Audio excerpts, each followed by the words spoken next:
So this poem is Insensibility, and insensibility means uncaring. It means a loss of feeling or a loss of regard. And this poem is one of anger and one of judgment, and that judgment is placed on the people who have sent the soldiers to war, and it is talking about what it means to survive in war. So the first stanza: happy are men who yet before they are killed can let their veins run cold. This entire poem is structured in 6 stanzas, most of them beginning with phrases similar to happy are, or blessed are, or wise are, which is either an allusion to the Beatitudes or the character of Happy Warrior, which is a Wordsworth poem. Both texts that you can claim that they're an allusion to, and they both work because both talk about the characteristics of what it means to live or what it means to be good. So in Wordsworth, it's talking about what a good soldier or a good warrior is able to do. And then the Beatitudes is obviously a religious connotation of what it means to be a good person. So in this context, they kind of work well together in the idea of what it means to be a soldier in the trenches at the time. So automatically in that first line, happy are men who yet before they are killed can let their veins run cold. It tells us exactly what it means to survive in the trenches. It gives the audience a really clear indication that these men who are good and surviving in the trenches are the ones who are dead inside. That's what that imagery means. They've let their veins run cold before they've died, which means inside, internally, they're not feeling and they're not exactly taking everything in, which ties directly, automatically, to the title of Insensibility. Here's some really, really powerful imagery of the dehumanization. So alleys cobbled with their brothers, the idea of the actual floor of the trenches being lined with bodies and being able to walk over them without any regard for them. Because again, they're no longer feeling, they're able to do that. The front line withers, but for the troops who fade, but they are troops who fade, not flowers. So we have that dehumanization of the front line and describing it as if it wasn't human. But we have a hint of that anger with that indignation in the line, but they are troops who fade, not flowers. Highlighting that specifically really lets us as the audience know that this poem comes from a place of anger. Again, we have that dehumanization saying that men are gaps for filling. In the next stanza, we have it's continuing on this idea of men having to numb themselves in order to survive, and some cease feeling even themselves or for themselves. So we have a balance in that sentence, even themselves and for themselves, to create a scope for the loss. The idea that they stop having any regard for who they are as a person and then who anyone else is around them. They don't care about the lives of anyone else, and in some respect, lose any regard for their own personal safety and for themselves.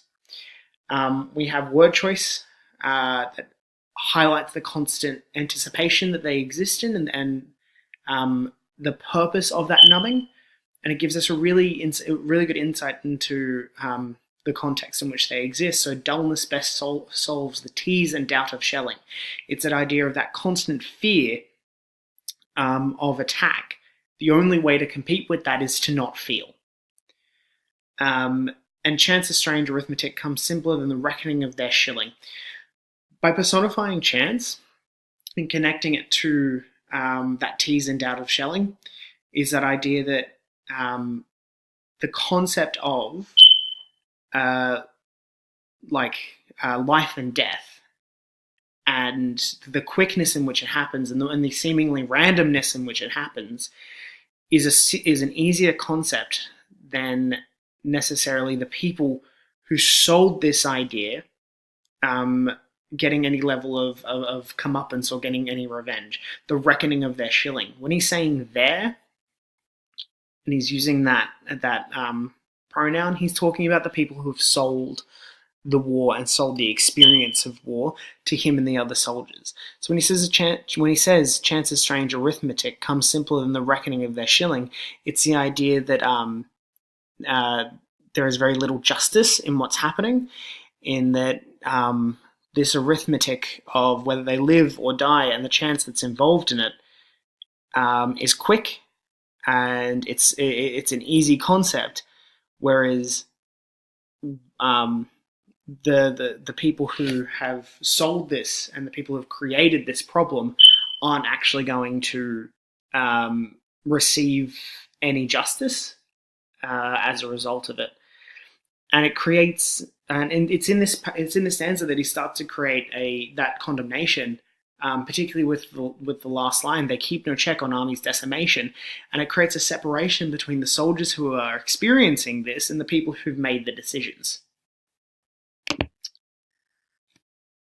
He continues in the third stanza to talk about a loss of self and a loss of humanity as a broader sense. When he says, happy those who lose imagination, they have enough to carry with ammunition. And it's the idea of imagination, and the context, and the concept of imagination is being able to perceive yourself and perceive something good. They don't have anything good. They don't have anything that they can carry with them emotionally, because they have to get through physically. Their old wounds is referring to those emotional traumas. And then he really reinforces this idea that they have to cut off any part of them that's humid, with that really vivid imagery of their senses in some scorching quarter of battle, now long since ironed, and the idea that they've had to burn off in the heat of battle, and battle has burnt off everything that makes them human, and everything that makes them imagine and anything good in their minds. Because all that's left now is this unconcern and this unfeeling nature, which is highlighted in the last line, can laugh among the dying unconcerned. And it's that idea of that perpetual state of gallows humor, is the idea of being able to laugh in the face of death, without any regard for what's happening to them, because they can't, because it's been taken from them.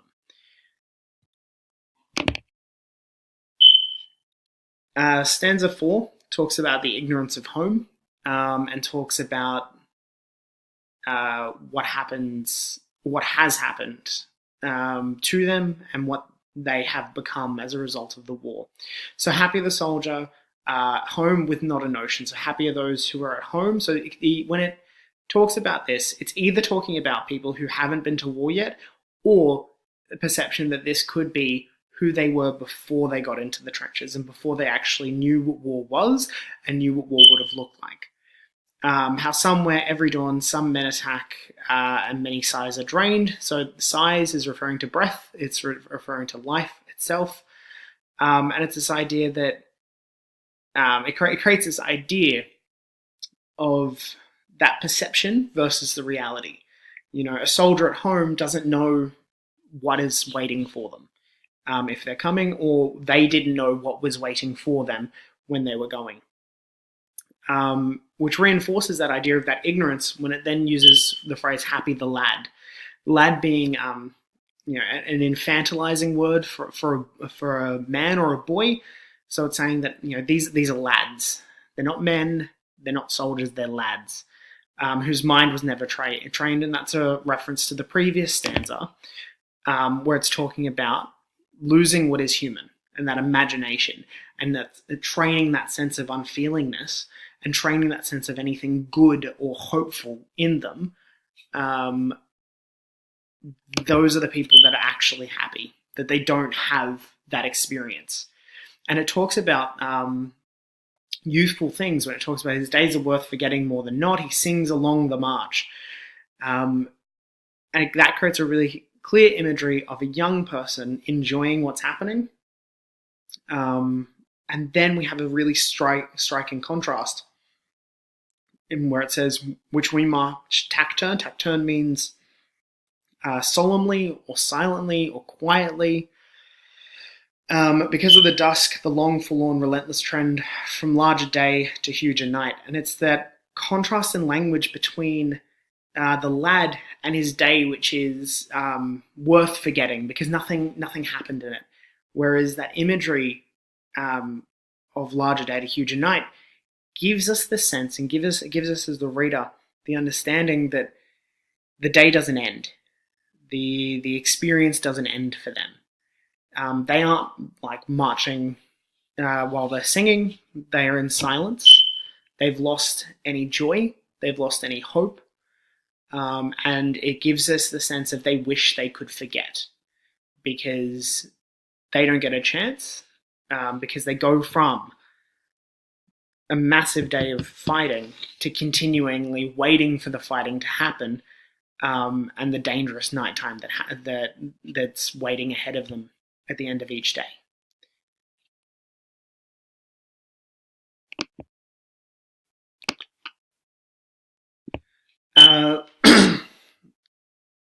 Stanza 5 talks about the toll of death that it creates, and also it talks about the nature of death in war, which is a common theme that you would have noticed is throughout the poems.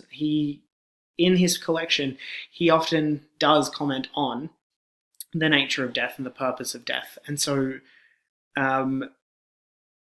in this stanza, the first thing he says is, we wise who without a thought besmirch. Besmirch means like to sully, it means to damage, to create disregard for, blood all over our soul. It's the idea of the toll of death. Again, bring back that idea of taking away something human, damaging their soul. And when it says alive, he is vital over much, dying, not mortal over much, nor sad, nor proud, nor curious at all. That section of the stanza is a condemnation of war, of death in war in general. Because when it's talking, it's saying that it's talking about the value of life and the value of the soldiers. When it says alive, he is not vital over much, it's saying that he isn't worth anything. He isn't he isn't important in any regard. He is just another one of the soldiers. And dying, he's not mortal over much. So it's when it says not mortal over much, it's not alive. Again, coming back to that idea of happier men who before they kill, let their veins run cold. He's not mortal as alive, and he's not worth anything. So he's not worth anything alive, and he didn't really live before he died. He was not sad, not proud, not curious at all, and that lack of emotion is again bring that idea that the war is in some way stripping away the humanity that is ingrained in the soldiers.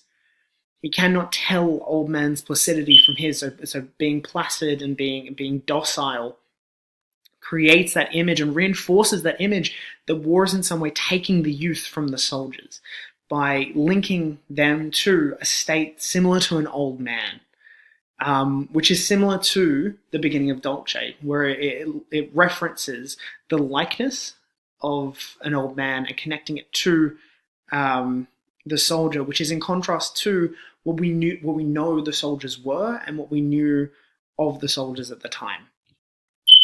So that image is really striking when it says old man's placidity, because it is really reinforcing this idea that war has stripped away something from them that would have been chipped away normally. He cannot tell an old man's unfeelingness to his own, because the experience that he's done has aged him beyond what he should have been and beyond the natural order.